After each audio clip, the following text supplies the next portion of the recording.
Hey guys, this is DFD, aka Dark Frozen Depths, back with another Kamihime project video. Now, this is the first time I've done this in a while, because there's honestly not too many new collabs that we had for a good long time, and there's a lot of repeats, so you could have possibly looked at previous videos for that. But, this one I do feel a need to point it out, because there's supposed to be quite a bit going on with this collab that's been announced. Now, some of these characters are going to return, while there's going to be some brand new ones, because this is a little bit different. There was a previous collaboration with Ayakashi Rumble. This is going to be a second collab with them, only Legend Clover is part of the collab too, so it's kind of like a three-way collab. I have no idea if there are characters in the Legend Clover game that's also on Nutaku, but unfortunately we don't have Ayakashi Rumble, because I think this will be a return for some of the Kamihime characters that was on it.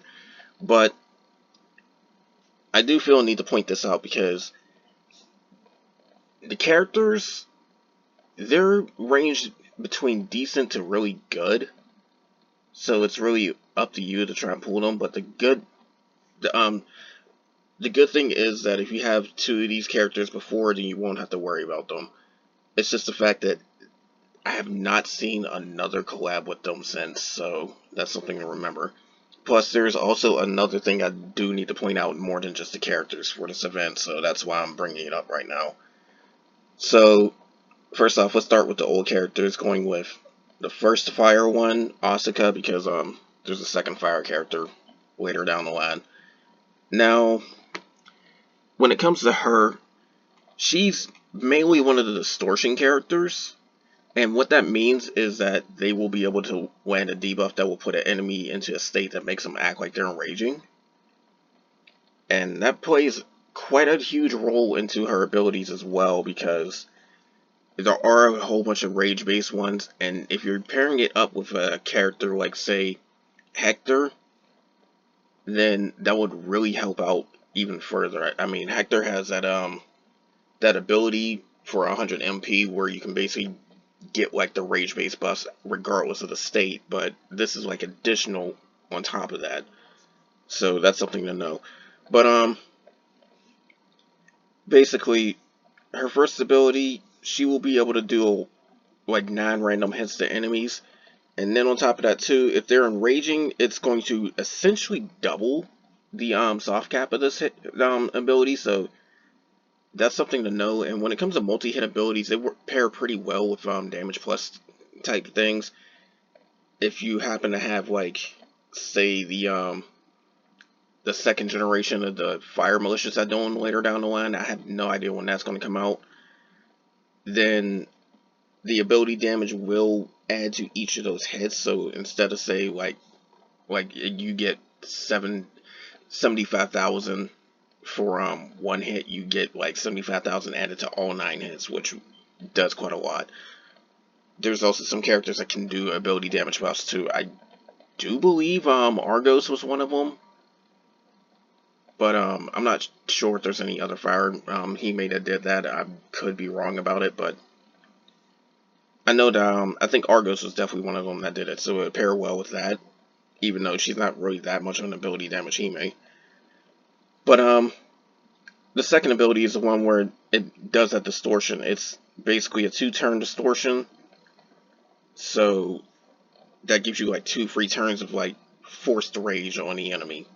Even if they were already stunned, or even if they're in normal state, it'll count them as rage for any abilities that activate when the enemy's in rage.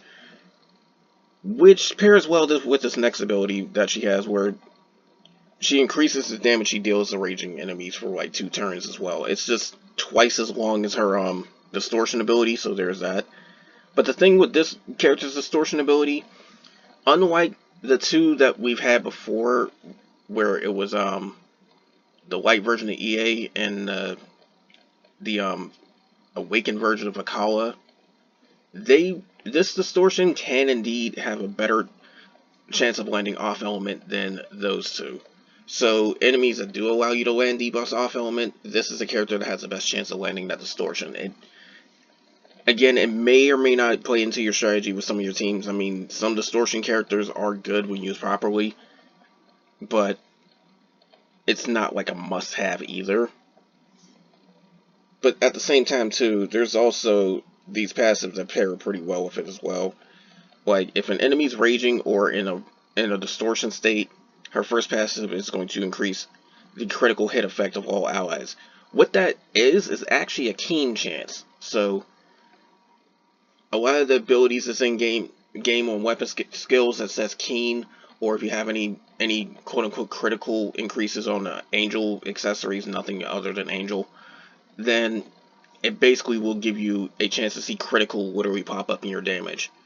Now, it's not Stinger, it's literally critical. So, that said, it will work even off element. So that's another reason why I mentioned the whole distortion thing. She can actually boost your critical rates. And it says all allies too, so it's not just fire. So maybe she has some use for that. But the other passive too, which can give her potentially even more, is increasing the chance of your combo rate whenever an enemy's in a raging state or distortion. And this even activates when she's in sub slots, so maybe you might want some bonus combo rate when the enemy's raging, who knows. She can go in your sub slots for that, even off element. So she might have some uses if you really think outside the box, but again, she's not necessarily needed. It's still good, but it's like it's not full on, like must have. Now this next one though is actually pretty good, and I gotta translate the English again. But this next one is actually pretty good, so and I have her already, so she's very much worth. But this one's Azuna, and she's on Wind. If you've seen my Thunder Malicious video that I just randomly posted, you have seen her in action a little bit. But her main thing is having this little stackable buff on her called Spiritual Power. If she gets a triple attack or does a burst, she will gain 2 Spiritual Power. Otherwise, she will gain 1 at the end of the turn. And I do believe she holds up to 10, but I could be wrong. Now, she needs to use these spiritual powers in order to boost the effects of her abilities. She can use them without it, but it's generally way better just to have the spiritual power. And one of them is actually pretty, easy to maintain. The first ability, for 2 turns, she will do a damage dealt down debuff on every enemy, while also dealing some wind damage to each enemy as well. It's like a single hit. Excuse me. Now, the first one is that it's 20%, but goes up to 25% when you level her up. And it's counted as like a damage minus debuff, meaning that enemies literally will deal like that percentage less damage to you, regardless of attack buffs, regardless of like if you have defense up and all that. It's something that's tacked on at the end of the damage calculations. So if, say, an enemy was going to do 20,000 damage to you, then just even having this in effect is going to make them deal 15,000 instead. However, if she has 3 spiritual powers that's stacked up, it doubles the effect, so it can be up to 50%.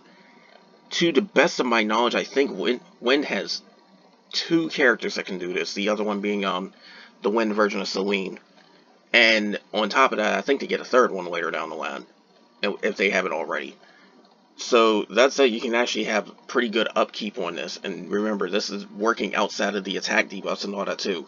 So if you're having like attack down, enemies already dealing half damage off of that, and then they're dealing like half damage off the resulting damage. In a weird way, it's kind of like having like a 75% damage reduction, if that makes sense. Like, if you learn how to stack this with other things, you can really reduce the damage you take. And this is part of the reason why my Wind team even works that well, because I have Edison, who's healing you at the end of each turn whenever her robot skills go off, and then she's got a pretty decent amount of robot uptime with Atom, and then this is kicking in like every so often, and I'm taking even less damage. Pretty good for when the enemy's about to hit me with a full orb nuke or something like that.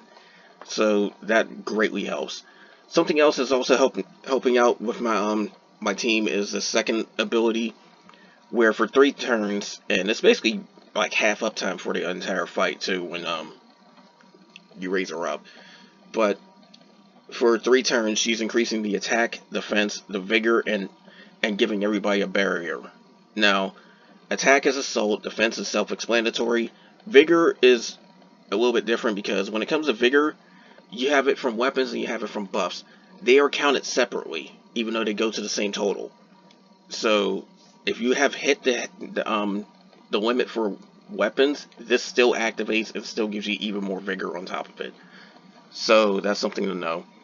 And then you also get a barrier to protect against damage. So that's all the more reason why I'm using her on my win team, because it's even more protection. So it's like, okay, I'm making enemies deal less damage. I got a defense buff to take less damage. Now I got a barrier on top of that. So there you go.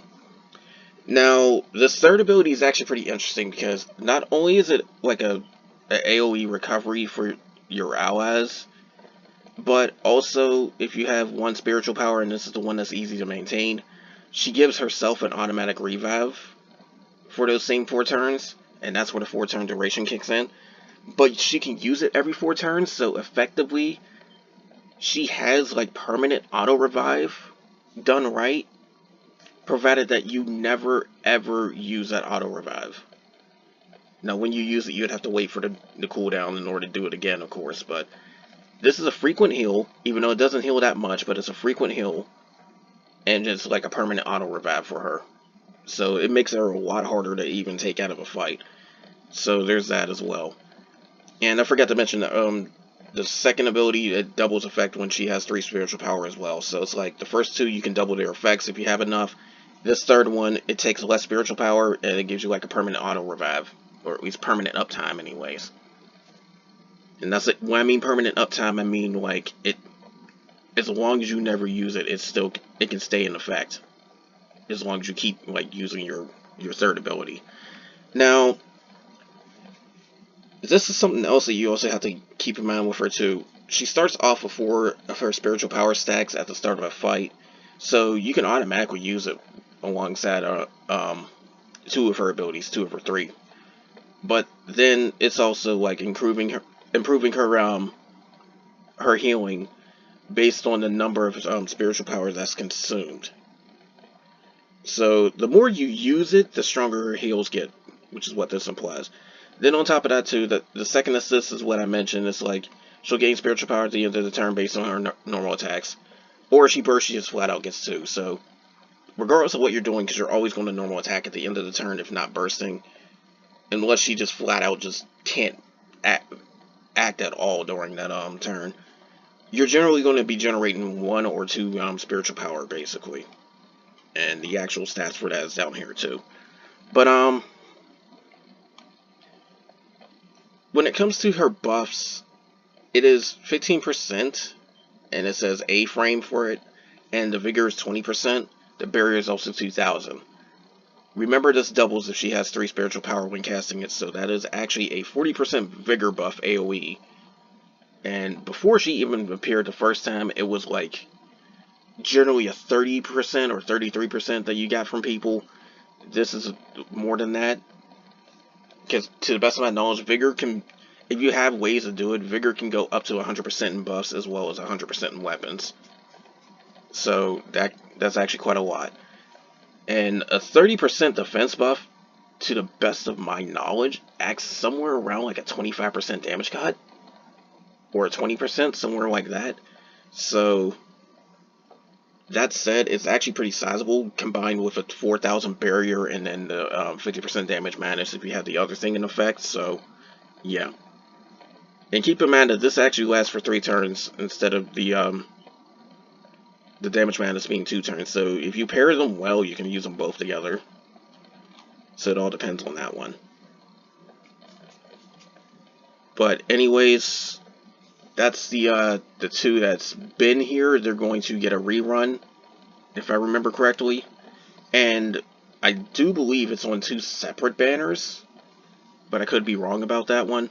I remember it being 2 separate banners for the old characters, but again, I could be wrong. Now I had to go way far down because this is where the new ones come in. But in fact, I think I went too far. Here we go. This is the 3rd Ayakashi character, and I have no idea how to pronounce her name. I'm not even going to try, because the way Google Translate has it is not the way her name should line up. But this 3rd one is actually pretty good for normal attack when it comes to fire. So she's got this whole stackable buff thing as well, just like Azuna. And it's weird that both the Fox Girls have it, but the Wolf Girl didn't. But it's some Firefox buff, and I do believe that she gets some based on the number of normal attacks. And then on top of that too, well, no, she gets some on her ability and her burst, not normal attacks. Sorry. And the thing is that it increases her normal attack damage based on the numbers she has. And if she has 3 or more, she's going to end up normal attacking twice. So if you can keep up on it, it's going to actually give you quite a lot. Now, the thing is, there's characters in the game that will normal attack twice under certain conditions. And Haka, the white version of Forseti, like the SSR version of her, and I think her name was Parvati, the SSR version of her, for water. Like, and Haka's on dark, Forseti's on white, and Parvati's on water. Fire now gets one too, that basically does it. So, the thing with attacking twice is that it literally does as said. It's like she will do a normal attack, and you get your combo rate based off of that, so she can get, like, say 3 hits off of that. Then she'll do it again. That is very, very powerful when used correctly, because it is literally doubling your damage for your normal attacks. So, that's something to know. This is just her first passive. Her second passive is, whenever she combos, she's gaining a barrier. So it makes her harder to take out. Now, if that's not enough for the increased attack damage for her first assist ability, she can push it further while giving herself another Foxfire. And this is basically like, this buff is basically going every 2 turns. Her Foxfire stacks will stay with her though. And since it has a 4-turn cooldown, she basically, like, half the fight has a boosted a normal attack performance on top of whatever her passive is doing. So that's already upping her normal attack damage by quite a bit. Now, the very, very powerful thing is that when you have this second ability, if she has 3 or more Foxfires, then it will have, like, double duration. But it has an 8-turn cooldown, so it's only going to be like 1/4 of the fight if done properly. But everybody's going to guarantee triple, which is extremely strong. So guarantee triple for basically 1/4 of the fight, if done correctly, is going to be very good. Now, she also can reduce the debuff resistance and the defense of all enemies, and it is guaranteed to land. Now, usually with these guaranteed debuffs, they also land even off element, even in, like, malicious raids and all that type of stuff. Because I do have 2 characters on my light element, Gaia and Apollo. Apollo is guaranteed to land her attack down, and Gaia is guaranteed to land her defense down, and it will work even if I go into, say, a wind malicious raid. So, yeah, some of these guaranteed debuffs will even bypass the whole off element can't land this stuff. Like, some of these guaranteed debuffs will bypass that. I do believe hers also does the same. But, it's going to be 30% C-frame for this. So, there's that. And on top of that, the duration and the usage interval is basically the standard stuff, where it's, like, usually 3 minutes, and, she gets it back, like, every 6 turns. Like, it's generally like every 6 or 7 turns, basically, for that stuff. And then on top of that, C-frame is pretty good for fire. I don't remember if there's anybody else that was C-frame. But, yeah, she gives you 30% right there. And keep in mind that for one of the malicious raid mechanics, you needed 75%. It might not be in as much demand since the raids got nerfed and they lost like basically half their HP. But and it's not exactly half, I know, but it's very close. But it's still pretty good to have like 30% debuffers because they're starting to become a lot more common. Some can even go to 40%. The two I mentioned I have on white can go and stack themselves to 40%. But the barrier is going to be 800, and it's for 1 turn, but honestly, if you are having enough combo rates, you should never, ever have to, worry about not getting a barrier at the end of the turn, unless you, like, burst. So keep that in mind. Now, the assist, it says each stack of her Foxfire is going to increase her normal attack damage by 80,000. So, that's something to know. And her first ability is increasing the performance. So what that means is that it's going to give her a technical buff for the first ability, and then her assisting ability is going to add flat damage to the damage result. So keep that in mind. It is really going to up her normal attack damage. And for most people, that's going to be very, very noticeable. Unless you have like a super ultra powerful grid, it's going to be very noticeable.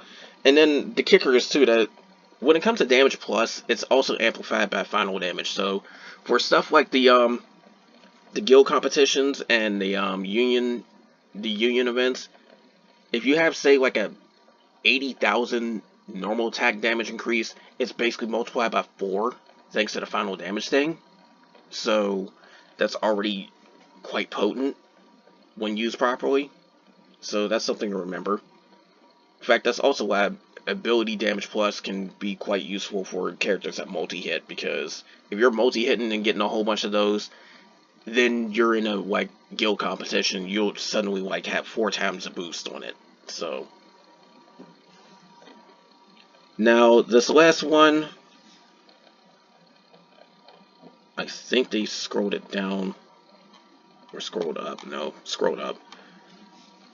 This last one is the only one that came from Legend Clover, and if you ask me, she's one of the most negligible ones. Like, you can easily skip her, ironically. She's also on the white.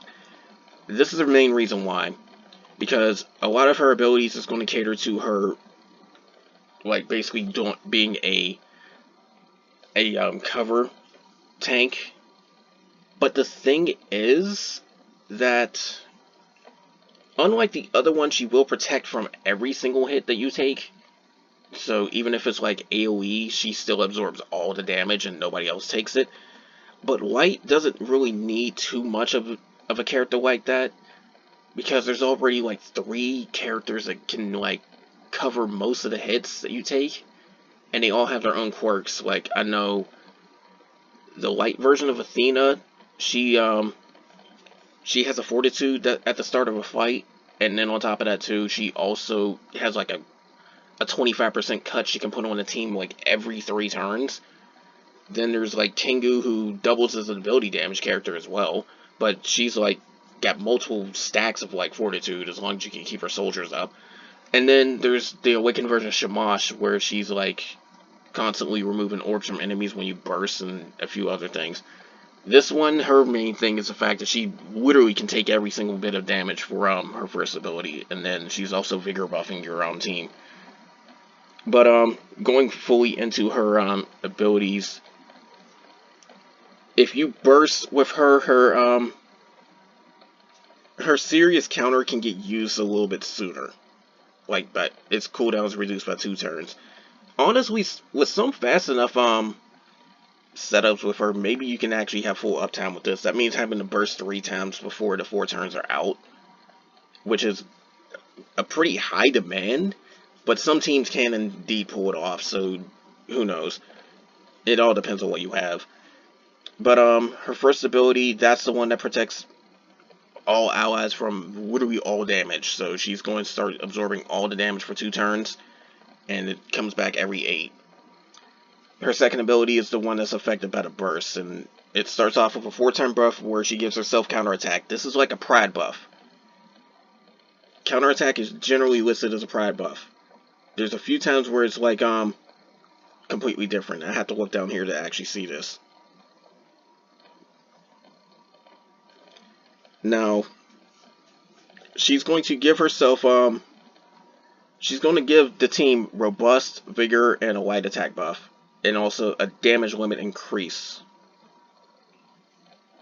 But this counterattack also, like, see, and I'm actually looking at this, sorry, I may have gotten something wrong here, but this counterattack buff is actually like, she reflects the damage back. Sometimes when it says counterattack, it's like literally a pride buff, so she's not attack buffing. But this counterattack, she literally sends some of the damage back after getting hit. So there's that. You compare it with her first ability, and it's only like 600,000, but I guess it's decent because it's still better than the other ones. But you can have more uptime on this too when you burst, so keep that in mind. They don't say how big the vigor or the robust buff is, but robust is a defense increase, and you get an even higher one for having closer to your max HP. So it's like vigor, but for your defense, if that makes sense. And you're also getting a light attack buff as well. So light attack is actually more potent than the normal assault because it is an elemental buff, and elemental buffs and debuffs in this game not only affect your damage or your resistance towards respective elements, but also the rate you debuff. So with a light attack buff, everybody on the team has an increased chance of landing their debuffs if they're not guaranteed. So keep that in mind. Her third ability is what's really going to make her super tanky, because it is going to give her a very high regen and is also going to up her defense by a lot. It only lasts for one turn, but you can use it like every 4. 10 times defense basically makes her take almost no damage.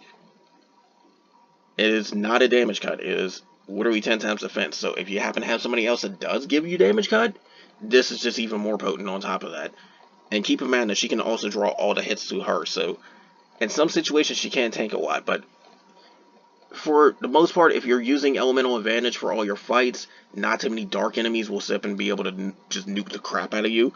This might actually have some use for the Dark Malicious Plus, because Red Gear always wants to try and nuke you in Malicious Plus fights, but basically you may or may not need this. But keep in mind, if she's absorbing all the damage, that means like any AoE is basically like giving her 5 times damage. So you have to be super tanky for that. This is where this ability will come in for it being very tanky. And the regen is 3,000. So if you have maximum ascension, that's a 9,000 for that regen. And I do believe the regen is only 1 turn too. Now, this is where she gets a little bit interesting with her assist abilities, because I could actually see some use for her with this. She's giving defense up to herself. So she's already got a defense buff right then and there, like a permanent one. She has a 1-time auto revival in her own. And if she revives, all her abilities can come back to be used. So that means the cooldowns of all her abilities whenever she auto revives will pretty much just get reset. If you pair this with characters that can grant auto revive, like a Tum, or even like say using as Cleptus paired alongside her, then that means that you're going to basically have her like come back to life and be able to reuse her abilities like frequently. So honestly, if you do a specific setup where she just keep absorbing all the damage from stuff, and then you keep reviving her, you'll generally have, like, say, a setup where you have somebody that's kind of unkillable. So, there you go.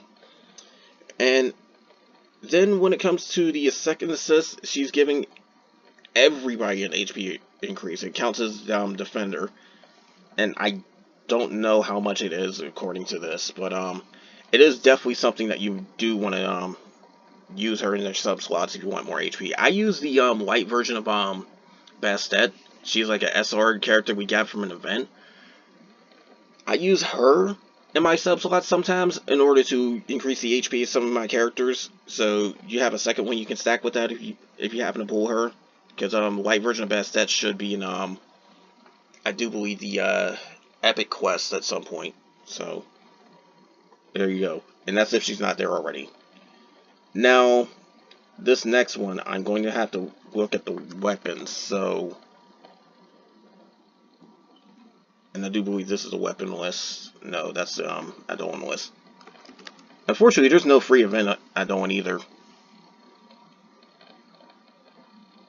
But I actually have to go into the weapon list for this one because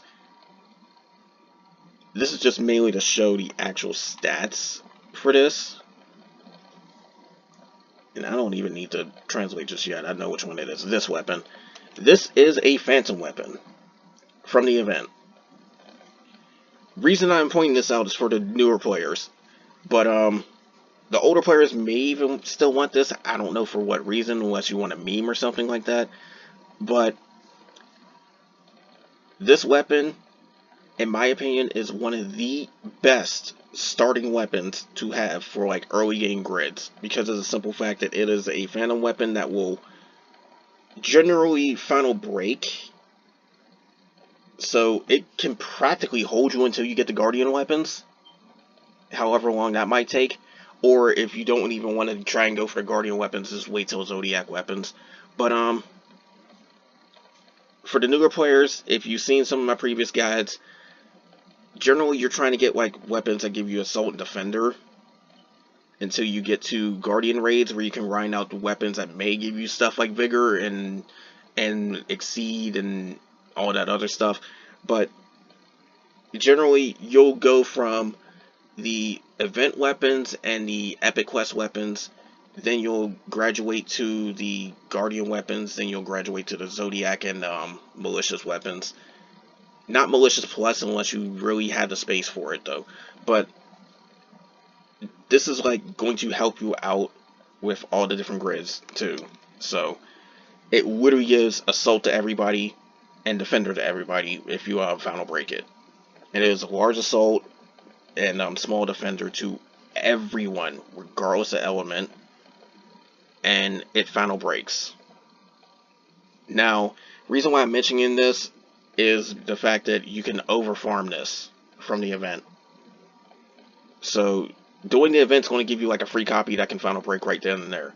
If you really grind out this event, like really overfarm it, and it might be hard for the newer players, but trust me, it would be worth it to get extra copies.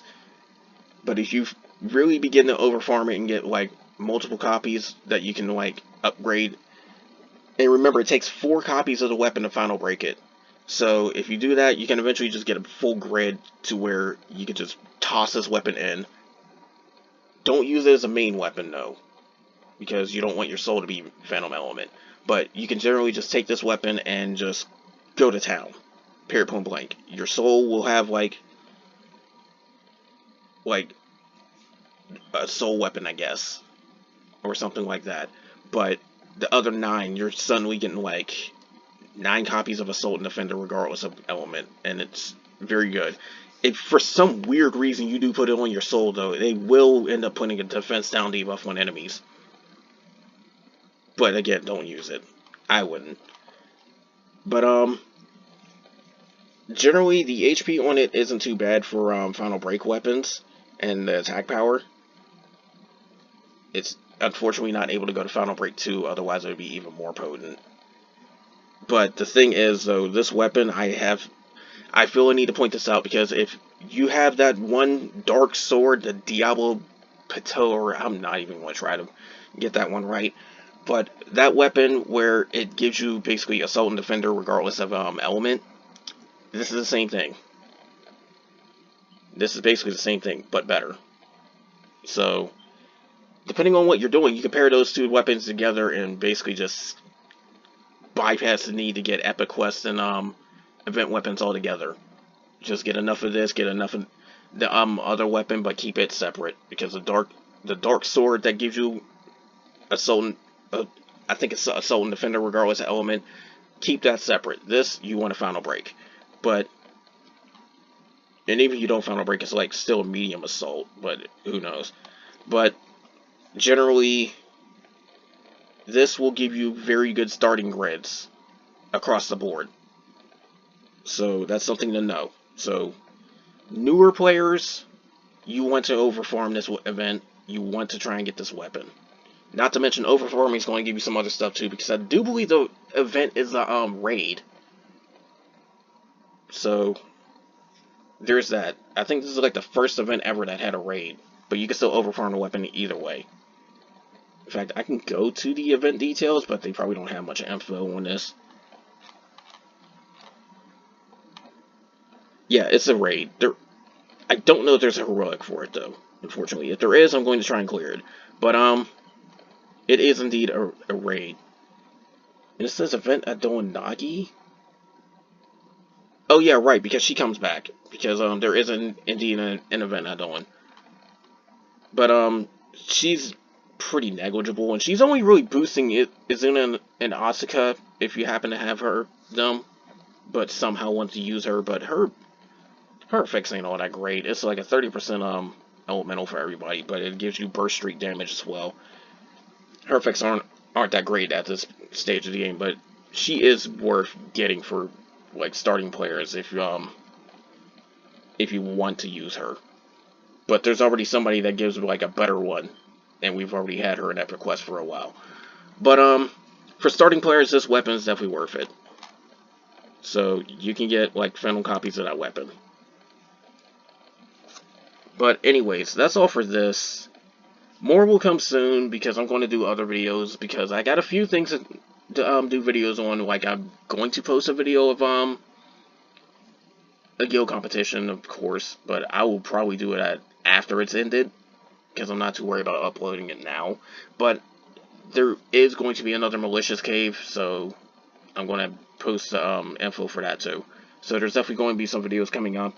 Then on top of that too, I may cover a future look thing, because it depends on what they do, because I've heard that they're going to get rid of two things. They're going to get rid of the weekly advents, or I think that might get merged with Epic Quest, I'm not sure. But Guild Order is going to go, and they're going to replace it with something different. It's going to be new permanent content. I don't know any info about it because it hasn't happened yet, but I will probably cover that. It even says it right here on the set, Dream like Demon Palace, and it sounds like it's like Tower, but I don't know. But we'll see about that one, and that's still like a year away. Then on top of that too, Storyline is getting close to part 2. I will cover some more stuff about that when it happens. So there's going to be a few videos down the line. On top of that, there's also a half anniversary we're getting pretty close to, and that's going to cover some more stuff. There's going to be some new abilities for some of the souls, some reworks. There's going to be some stuff to look out for.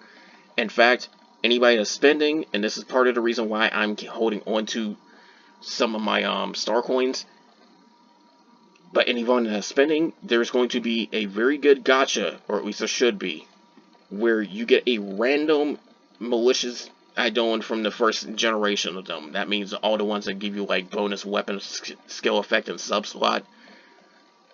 That's definitely going to be worth pulling for. And there's probably going to be other stuff along the way too. I'm not sure if they had a guaranteed limited Guardian, though. I'm not sure. I think that happened. I'm not 100% sure. But anyways, there's going to be a lot of stuff worth it.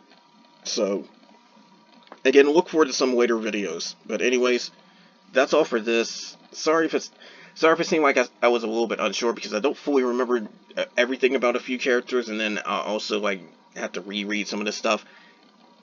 Not once do I ever claim to fully know anything about this game. I just more or less pass on info. But anyways, that's all for this. More will come soon, and take care.